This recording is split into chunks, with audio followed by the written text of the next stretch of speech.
Now the big question is, will it live up to expectations, or after 30 years since it was launched, will it actually prove to be a bit of a damp squib?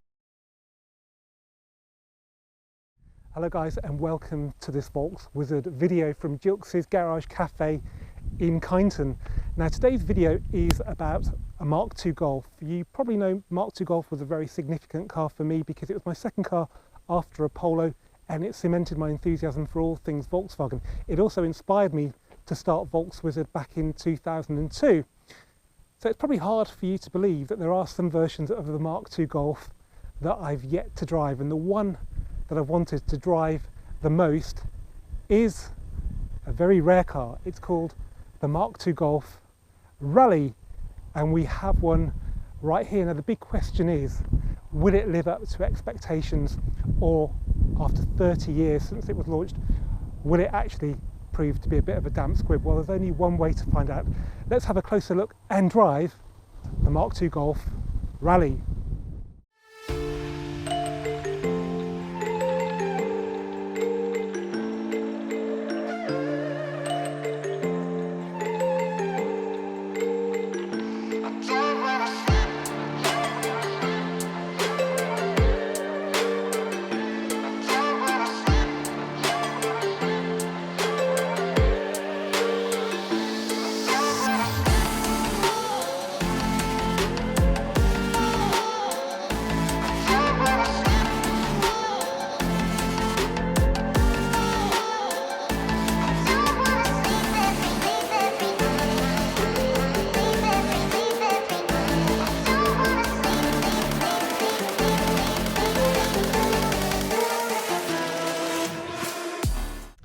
Okay, it's a rare pleasure to be joined on a video by the owner of a car, but I think for this rally it's quite important because there's a lot to know about it that I could never know. So welcome, James, to the channel. Hello.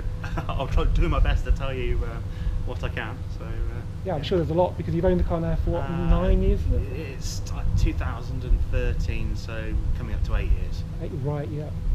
So you're a big Volkswagen man like me. You started off with, what's it, a Golf Driver when you were 18? Golf Driver, yeah, when I was 18. You've had everything since? And I've had yeah, a number of VWs since, yeah. And like me, your current car is a daily car, is a 7.5? It is 7.5 GTI performance. Yeah. I love it to bits. Yeah, but tell us about your Rally then. So this is a very special, unusual car. Just 5,000 were made globally. 70 officially came to the UK, but a lot were imported. But this is one of the official 70. This is one of the 70 UK SE cars. SE special equipment. Special equipment. So as standard, it had electric windows, wing mirrors, sunroof, all the plush bits to justify the extortionate price tag. Extortionate, yeah. So how did it compare to, say, a Golf GTI 8 valve? It was pretty much double. You could almost get 2 GTI 8 valves for money. And was it much quicker? No, I wouldn't say so. I think it's certainly, they sold it on being exclusive, and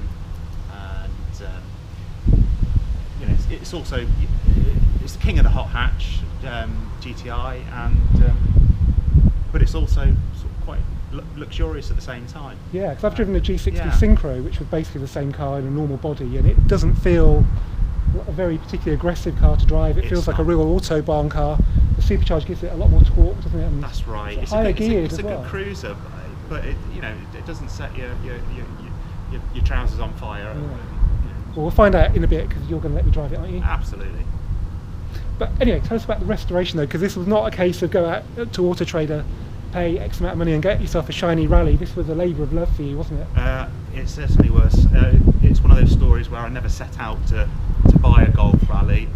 It kind of found me, but I think that's the case with a lot of the best cars, I think. And these kind of automotive love stories, the car finds the owner and the rest is history. I think it was quite lucky to find you.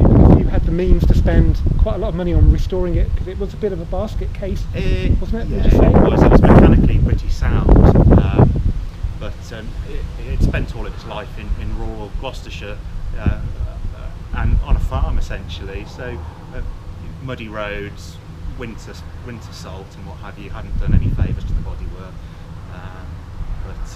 Did I read it was towing horse boxes as well? That's right. It was a fairly unusual story. The original owner, she was a rally car navigator at university. Her husband was a rally driver, and it kind of sets out the story for them to buying quite an unusual daily driver. And that's what you see here.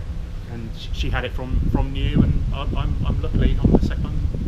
Wow, so 23 years with the first owner. Yeah, and then absolutely. 2 years of restoration. 2 years of restoration. You've had a good 5 years enjoying it, winning Absolutely. prizes at GT International, which is one of the highest accolades in the UK. Yeah. Anyway, for this kind of cars, that's the level of restoration that you've gone to. We can't really go into the detail now, but it was bare metal and more, wasn't it? Yeah, You had to have a lot bits of skill, fabricated. A lot of love gone into it. Yeah. And let's put it like this. My house extension was delayed by 3 years to complete the car. So yeah. I think how much James paid for the restoration, and let's just say in the intervening 5 years, the car's value has gone up so much that it probably is there or thereabouts worth it now. But back in 2015, everybody was like, "Wow, that's it was a big lot risk," of and money. I think a lot of people thought I was perhaps a bit daft for doing it back then. But it wasn't about the money. It was about enjoying the car. Yeah. I kind of I was a bit like a dog with a bone. Once I got I wouldn't be told by anyone, that I couldn't do it. So I had a point to prove, I suppose. Yeah, no, you've done an amazing job. It's absolutely breathtaking.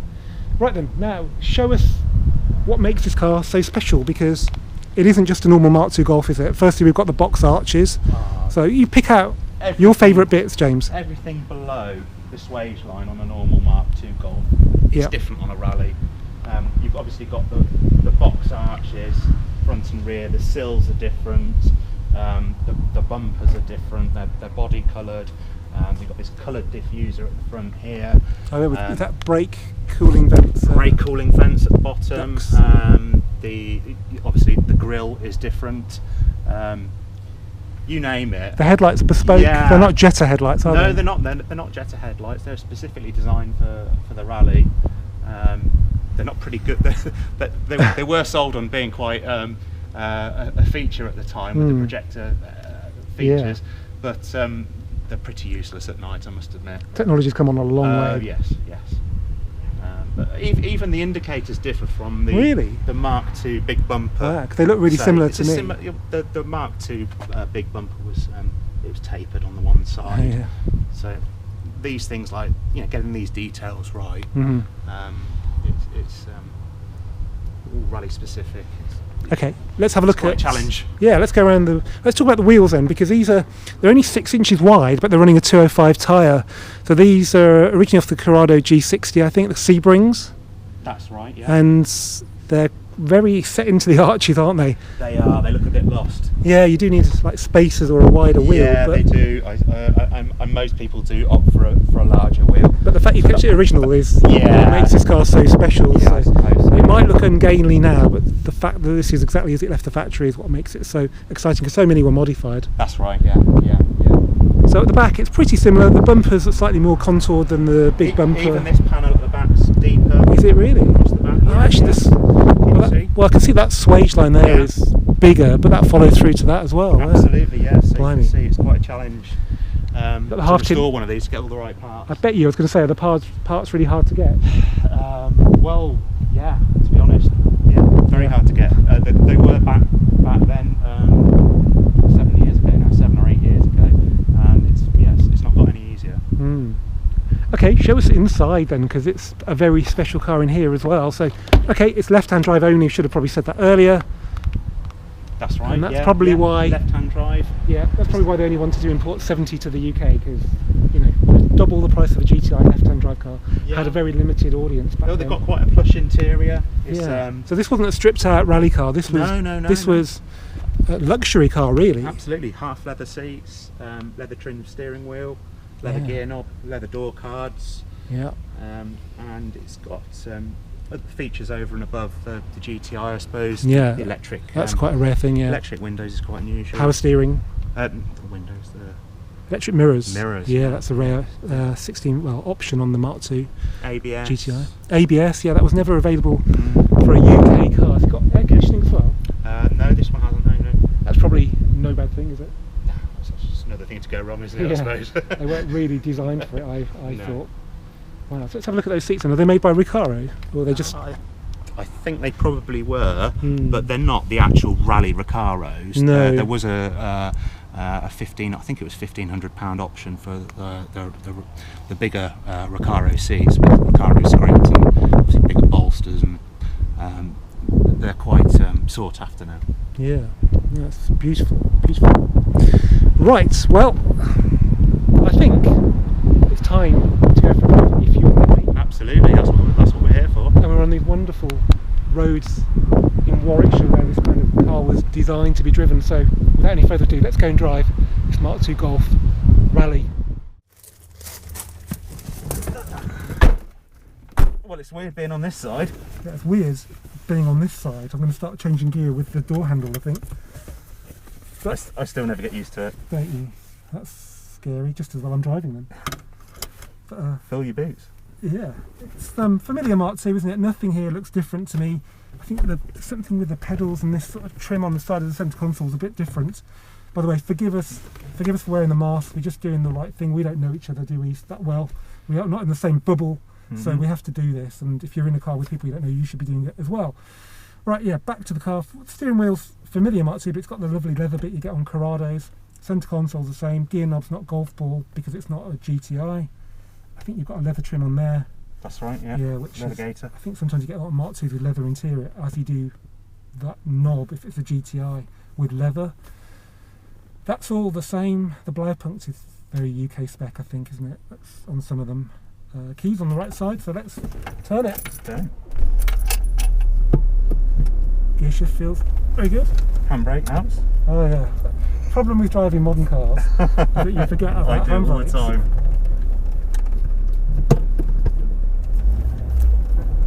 The real test is pulling onto the road on the right side of it, I think. I think this might scare me. Never been on this side before. Well, I hate to say it, you're on the side closest to the oncoming traffic. Exactly. Right, let's go before this Mazda ruins our drive. So I'm on the right side of the road, yay! It's a good start. I'm in the right gear. So generally when I drive left-hand drive cars, I always listen for the capsize, because then I know I'm on the wrong part of the road. So if I can't hear the capsize, You're doing alright. or I can't hear the curb, the wheels getting curved, You don't hear me screaming. it's early yet. So yeah, how does it feel? It's quite a long throw then, as he strokes your knee. So at 50 miles an hour, we're doing 2,000 RPMs. That's quite high geared for a Mk2. Then we've got a lot of torque, so that's fourth gear.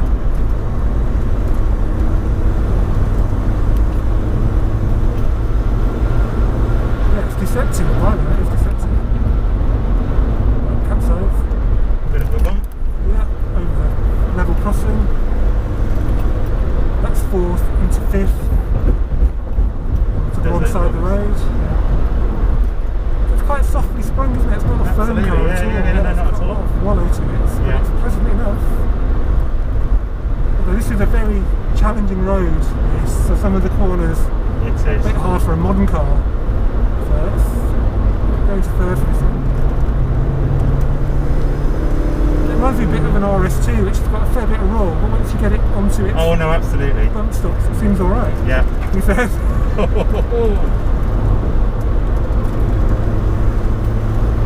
I'm glad you know these bends.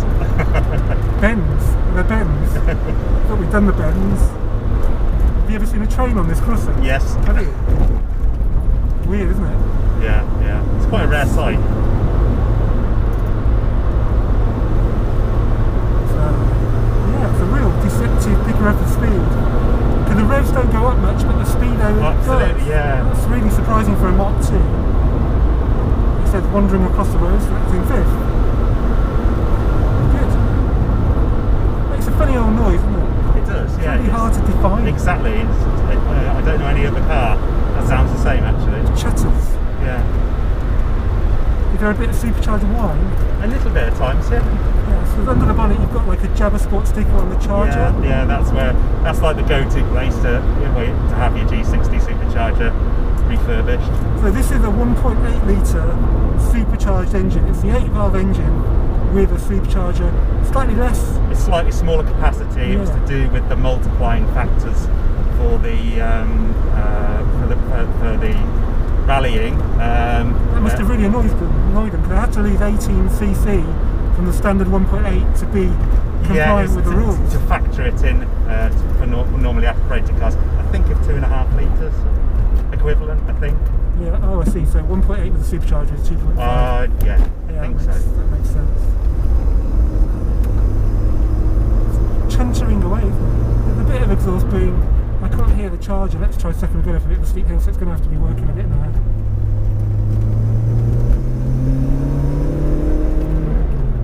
Just hear a little whistle going. I didn't. It's a very odd sounding car. But I like it. It's a lot more interesting to drive than a Mark 2 8 valve, which is pretty much. Well, you get to learn those really quickly. Oh yeah. Is it straight on here? Yeah, straight on. Okay, so into second. It's just winded up a bit now. 4,000, 5,000. Oh yeah, it's got a kick, hasn't it? Oh, absolutely. Yeah, I could hear it then, the charger. Yeah, little whistle. It's a nice car. What are the brakes like? Classic or modern? They're pretty good at. I mean, compared to the, like I say, an 8-valve GTI, you know, it's like night and day. But to modern standards, if I get out of my 7.5 GTI performance pack, yeah, you do find yourself standing on somewhat more. Okay, we're going into a 30 now, so let's just see, just moderate braking. Oh yeah, okay, so initially there's a bit of a feeling that they're not going to work, but then they do. So 30 years old now. yeah, that's pretty impressive. But braking systems, at some point in the noughties, just got so much better. Right. Lots of traffic here. Yeah, but we're in a really small car. That's the beauty of Mark IIs. These are tiny cars, probably similar size to an Up, maybe a little bit bigger. But actually, probably a little bit. Well, it's bigger than an Up, I'd say. Yeah. But speaking of an Up, that's kind of the elephant in the room, isn't it? Because the 0 to 60 time that's been published is like in the 8s, which is the same as an Up GTI. Well, the Left or right side? We'll go this way. Okay. The published figures, I was looking, in fact, before we came out, I was looking in the brochure, the rally brochure. It said 7.6 seconds to 0 to 60, which I find pretty hard to believe, to be quite honest. Well, that's, I don't know, I think that's slower than a 16 valve anyway. And an 8 valve was somewhere in the 8s. Yeah. When we were looking at the Volkswagen Driver, I know there's a Wikipedia one, I think it said 8.5 or 8.7, which sounds pretty lethargic, but I don't think that really represents the way it goes. No. Like, I'm surprised it's got top ends, but it has. Oh yeah. It's a bit like a 16 valve. It does keep on going. Yeah, it's amazing. Wow. I'm amazed.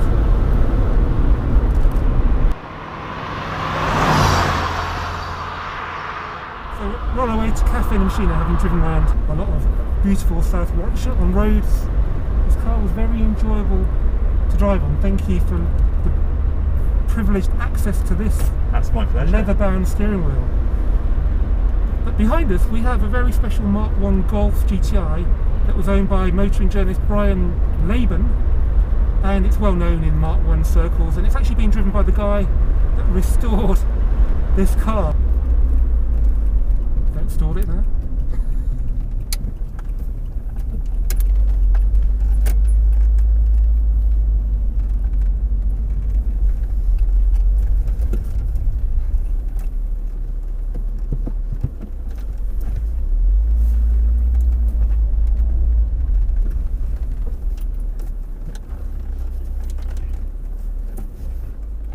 We are here.